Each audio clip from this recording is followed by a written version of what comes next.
Hello there, learners. Today we are back to our session, and today what we are gonna do is we are gonna create a crude API, a simple API, and it would be purely REST API, so it would be returning as JSON objects. So what we'll be doing in this session is we'll be going through these contents. We'll create a bean. Actually, the bean that we created last session, we'll be using that particular bean, the student bean. We'll be creating a repository for this one. By repository, I mean a way that can be used to save the contents or save the records those we are going to create. We are going to edit them, we are going to remove them, we are going to update them. So all those things would be happening in the repository. We'll be creating data access objects for that particular repository, and for that we'll create an interface, and then we'll also have to do the implementation part. Then afterwards we'll create a REST controllers, and in that particular REST controller we'll create multiple methods with the mappings. Like the mappings would be add record, remove record, update record, get records, and all that. And then afterwards we'll be verifying our API. To do all of it, I'll let you know that we will be doing this all without any database. So it would be simply a list of student objects. We'll be upgrading it, we'll be updating it, we'll be removing data from it, we'll be adding data from it, we'll be getting data from it. All of these things would be done without any database. So this would be our first particular action. So afterwards, in the next session, we'll do the same thing using a database. Once we are done with creating a REST API without a database and with database, we'll move this REST API into a full-fledged CRUD application that would use a single form. That form would be used to edit data, add data, remove data, and all this. So we'll have links and everything using a form and a HTML view. Right now we would not have an HTML view, we will only have a single REST API. And one more thing, to verify the API we'll be using Postman. So Postman is a third-party tool, you can download it and it is easy to use. I will show you how to download it, and afterwards I'll show you how to use it. So today let's begin to our topic, which is using the REST API, creating the REST API which does all the CRUD operations without a database object, without a database. Hello there, learners. So we will open our same project, the previous one that we started working on, the one with the student, the hello world. So we go in there, we go into our student bean. So you'll be noticing that we have a change here. We have added an email. Last time when we were finished, we also added an age. So now we have an email. We created setters and getters for this one. So this is creating the bean. So we'll be using the previous bean, so we don't have to create a new one. Now when we have a bean, what we have to do is so the second step is to create a particular repository. So we are going to create a repository, and for that I have already done it. So what you have to do is you have to come here, you have to create a new package. So you say com.example.demo.repositories, and you press repositories, and then you press just finish. Once you are done with the finish, we'll have a repository created here. In it I have done nothing extras, I just created a list object. This particular list object would be used to store the objects of the student class. Then afterwards what I did is I created a new student repository constructor, so that when we create the bean of this particular student repository, our student repository object of the list should be initialized. That's it, nothing else. Afterwards, I have created a get records method. It would get all the records from that particular student repository, which means it will only return us that particular list. So this is what is happening here. Then I have created another method which would be used to add the record. So what we are doing is like we are passing student as a parameter, student object as a parameter, and then we are saving that to the student repository object, which is this one. So now we do the same with the delete. We send an ID.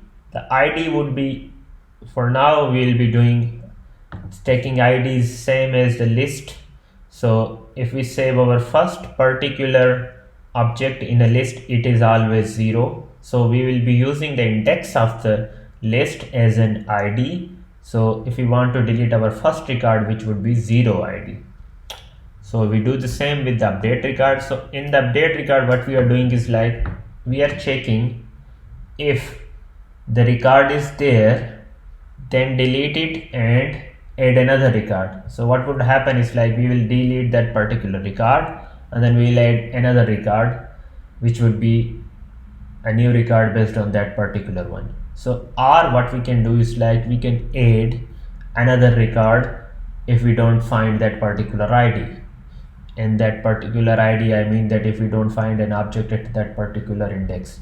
So just a simple idea. So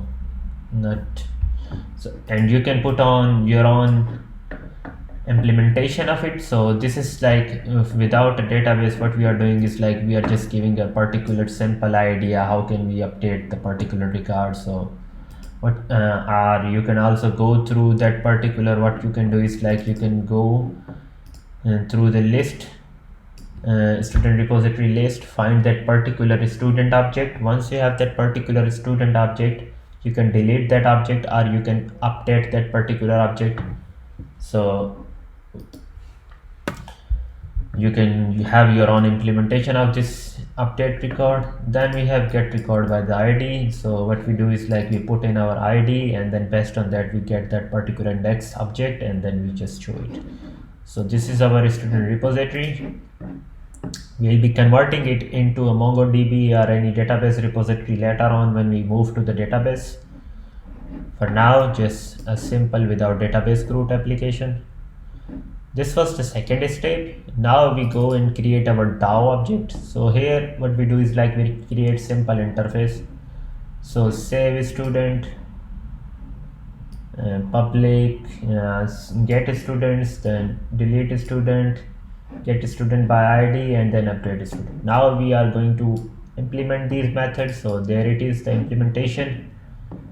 So what we are doing is like we are overriding the methods implementation of the ones in the interface. So we have the implementation. What we are doing is like now what we did is here we got a student repository and auto wiring. This auto wiring would do simply nothing. It would initialize our object and it will give us a bean of that particular object. Now what we are having is like we'll get a student repository which is initialized, so we don't have to do it in new student repository or something like that. So we'll have a simply consider AutoWired as an annotation that gives us pre-made beans for the particular class. So here student repository class bean would be provided us and it would be named as a student repository.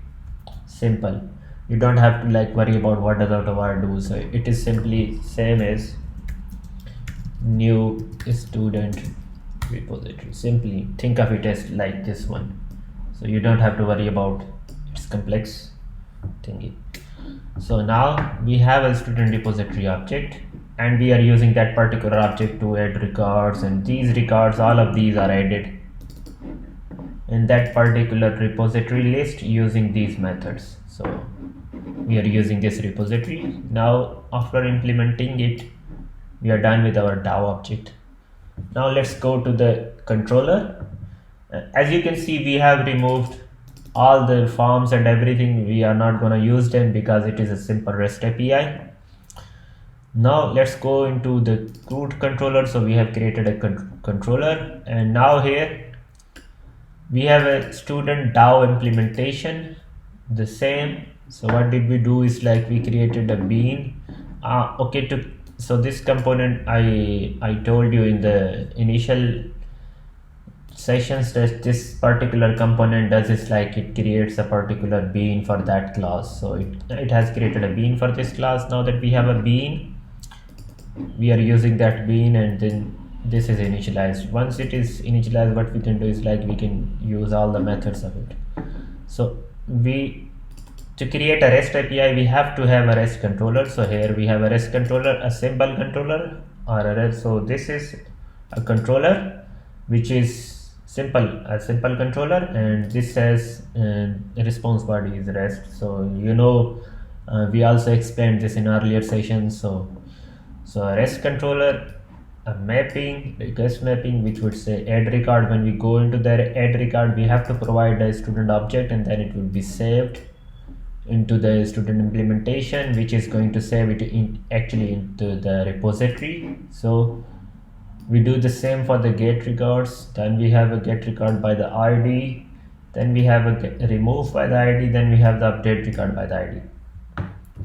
So now that we have all the initial contents and everything is filled up, if you have any confusions in all of this, please ask me in the comments in the video.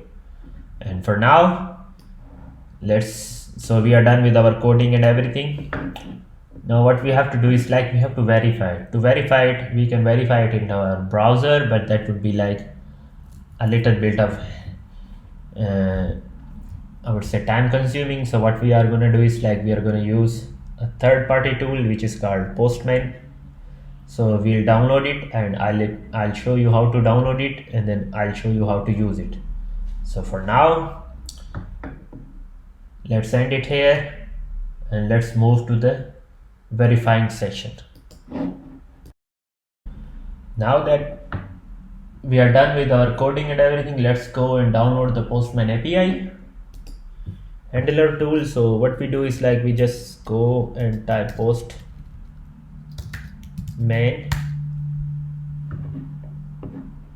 go here,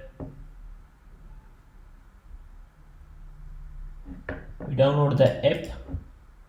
So when we download it, it will give us that particular version whichever you want to use. If you want to use for Windows or Linux, just download it. Once you have downloaded it, simply install it, and after installing it,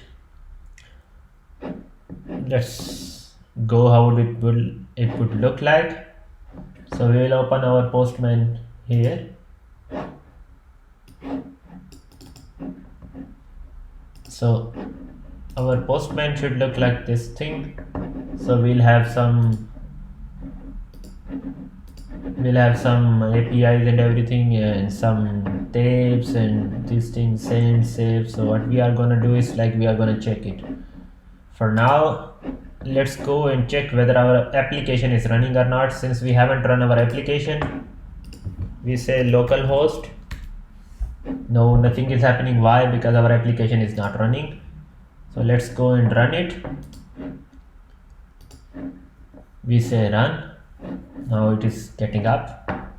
Let's go check it into the browser whether it is running or not. So now, okay, it is running. Error pages and all that, but it is running. So it says that yes, our Tomcat is up and running. Let's go into the Postman. So here in Postman, what we are going to do is like we are going to provide the fields of. So first of all, we give our address, which is, so just remove this all. We give our add record object, and then we say send. It gives us true. Okay, so we go and we get records. So we have a record already in there, which is null null null. We didn't provide any validation, so that's why it is null null null. we go, we provide 1, 2 more, 3, 4 records. Every record is null, null, null, so there are duplicate records. We didn't provide any kind of sense, how do we say it, we didn't provide any kind of validation, that's why it is happening. So now what we are going to do is like we are going to delete all of them. Now that we have deleted all of them, we say get records. There are still 2 more records. So what we do is like we go remove record by ID. We say ID here, we give the name of the parameter here, we set 0, it was true, and we say once more the 0 part, remove it, it is again on. Now we go and we should check there is nothing to. So what we are going to do is like we are going to create a new method which would be delete records, which would delete all of them, so to save our time. So let's go the same thing, just make it delete records,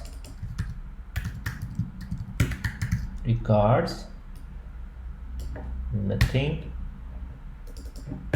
So student implementation, so we go in there, this class, we also create our own new method, delete records. So it is nothing, so we also have to provide it here in the student down. So delete students, not delete records, delete students, delete records. We don't provide anything, so we go in there, repository, we create a method, public, just don't return anything, delete records.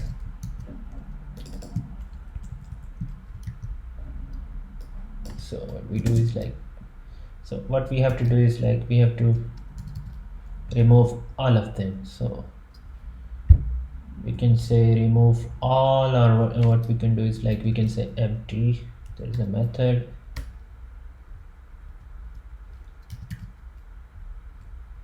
what is the name of that method?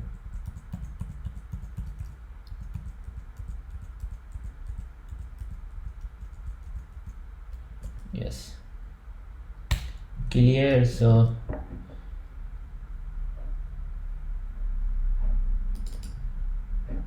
what we did was like we cleared it.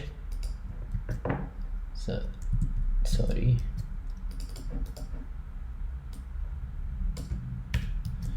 now what we did is like, so we cleared that particular repository. Now we'll have no objects, no records, and we go there. We don't have to return anything, so we make it void also. We also do it void, and that's it. And now we go into our controller, delete records, see, delete students, and that's it.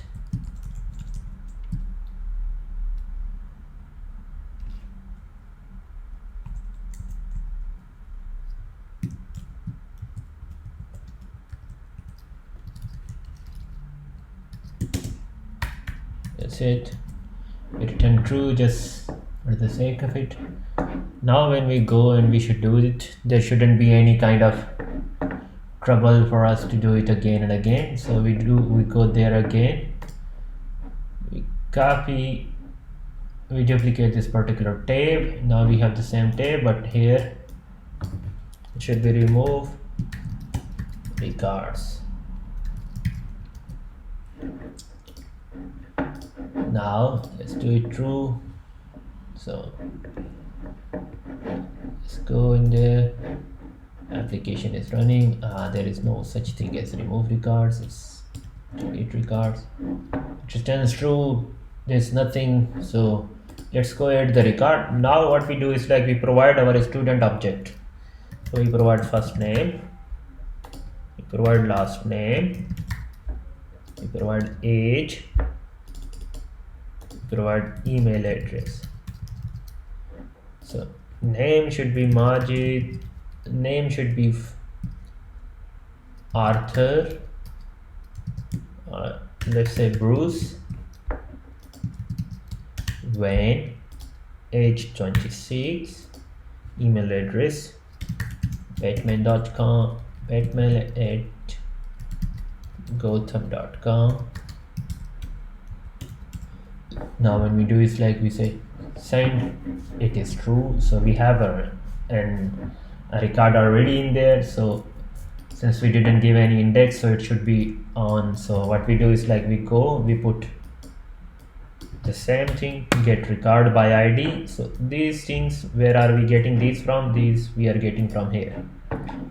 So get record by ID, get record by ID, remove record by ID. So when we do get record by ID, okay, so when we added the record, we did add record. So what our program does, our Spring Boot does is like it takes that particular object that was sent, and then it takes it and then fetches it. After fetching it, it takes it as a request map, and so it says, so okay, so there was a parameter sent through request, and it matches that particular parameter to this student. So this particular student, yeah, okay, the type is same. So after mapping it, after matching it to this one, it saves that, initializes that student, and then it saves into there. So if we do into the repository, if we give an ID, it would match to this particular variable, and based on that variable and its type, it would go, and then it would perform the actions on it. It would be something. So what it is doing is like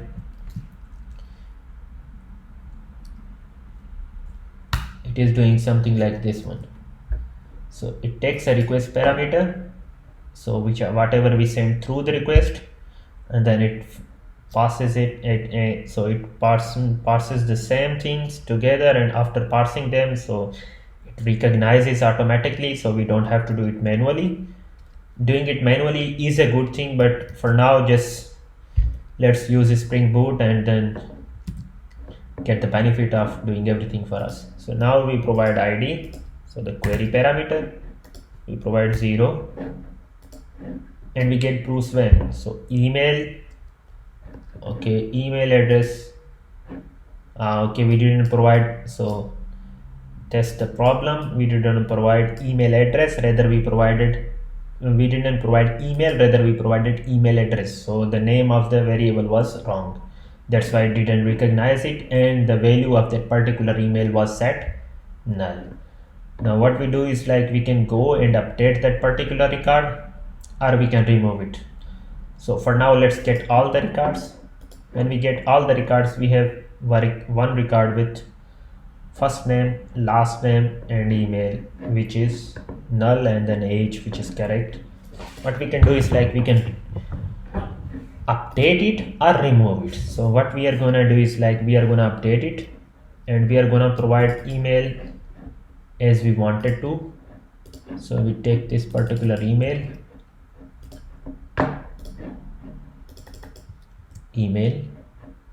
say age was also wrong, so we give age, we say Bruce, name is correct, ID, we provide ID, because based on that ID we are going to remove it or update it. Now we say send, so let's go and check our records. Previously this was that, now we have our record was updated. So yeah, now what we can do is like we can delete that or delete all the delete that particular record. So we do by id. So now let's go and check if there is a record. There is no record. Now what we can do is like we can add another record. We did the same mistake here. So now what we have is like we have two records. One has an email, one does not. So what we can do is like we can check our functionality which we just implemented. So delete records, and now let's get, there is no record at all because we removed all of them. Now what we do is like we add 2 or 3 records. So one record Bruce, the other is Will's Bruce. We change the age to 90. We say Will's at Hollywood. We say .com. So now we have how many records? We have 2 records. So this record is 0, this record is 1 based on the index. So which record do we want? We want the 1. So what we can do is like we can provide 1, and there it is. We have our object, JSON object. So we have verified that our REST API CRUD application that is based on REST API is working just fine and perfectly. And yeah, this is, and so if you want to do the same, so if you want to like do the same in the browser, you can do it, but that would be like you have to provide all the variables and parameters and their values separately. So for now, let's do Hollywood to gmail.com.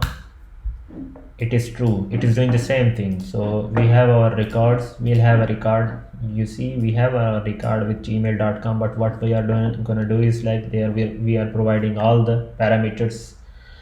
So here we don't have to do that, but we have is like we are doing the same but in a easier way. So what we do is like we provide our parameters and their names, and it does all the job of creating a request. So this is why I would recommend using Postman. There are many other softwares like Postman, but the Postman is an easier one, so I use this one for all the REST APIs. And not only me, it is industry standard, so everybody uses it. So I would recommend to use it. It will save your life and it will make it a lot easier. So for now, this was today's session. If you have any questions or anything, please feel free to ask. Next time we are gonna change this particular CRUD REST API from simple object-oriented database based to an original database based application. So there is a drawback of this particular application, which is that when we close this application, the whole data would be gone. So there is no data being saved. So it is, as long as the application is running, the data would be there. When we create and restart it again, there would be no data and anything. So this is why we need a database to make record of our database, make record of everything that we save, and then based on it we can keep our data and everything safe. For now, let's go and get records. There are no records. Why? Because we closed the application, and everything that was being saved in the object oriented way of saving and storing it is not there anymore. So this is the drawback of this one. But right now what we wanted to do was we wanted to know how a REST API can be created and how can we add, delete, update records. And based on that, next time what we are going to do is like we are going to do the same thing using a database, so that when we close our application or rerun it or anything happens to our application, our data is always secured. So please feel free to ask me questions in the session and in the comments. And if you have anything else, if you want to know anything, if you have any questions about this video, please feel free to ask. I would be obliged to answer it, and I would be more than happy to help you guys. Take care, have a nice weekend. Actually the weekend is over, so have a nice last weekend evening, and yeah, see you next week. Bye bye.